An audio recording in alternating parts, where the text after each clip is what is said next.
네, 정보사령부를 취재하고 있는 사회부 이서준 팀장과 좀 더 자세한 얘기 나눠보겠습니다.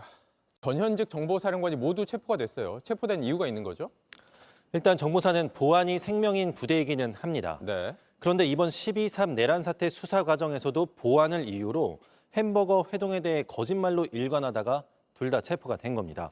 국회에서 보여준 문상호 사령관의 모습도 마찬가지였습니다. 한번 보시죠. 네. 처음 듣는 얘기입니다. 들어가요.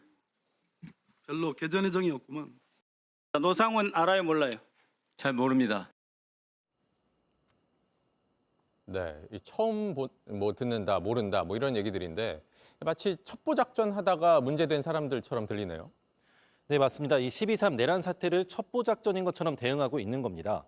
정보사 본연의 업무인 해외 첩보나 대공작전 관련한 보안은 당연히 지켜져야 하고 수사가 제한될 수도 있습니다. 네. 하지만 12.3 내란 사태는 엄연한 범죄입니다.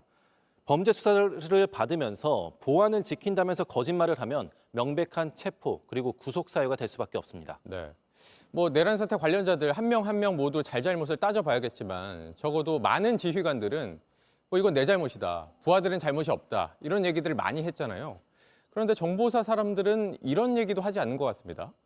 네, 일단 707 특수임무단장은 부대원들은 피해자다. 내란죄가 적용된다면 지시 내린 내가 책임질 수 있게 해달라.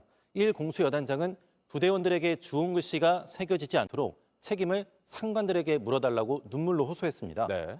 하지만 정보사는 그렇지 않습니다.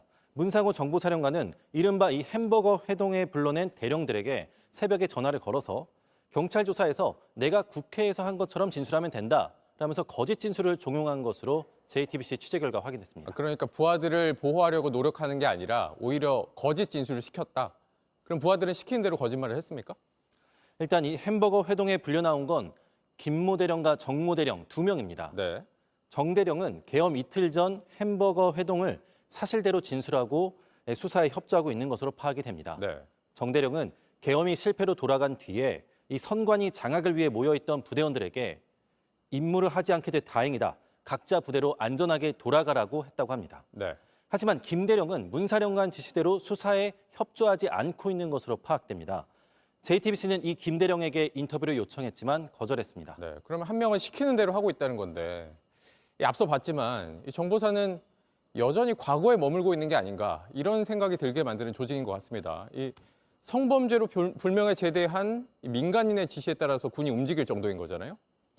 네, 맞습니다. 정보사는 방첩사보다도 순혈주의가 강한 배타적이고 폐쇄적인 조직으로 알려져 있습니다. 네. 오직 정보 병가들만 모여서 그들만의 조직을 만들었다는 건데요. 이 성범죄로 불명예에 전역한 이 노상원 전 사령관의 지시까지 통할 정도로 소위 정보사 내에서 이 노상원 라인이 매우 굳건했다는 것을 알 수 있습니다.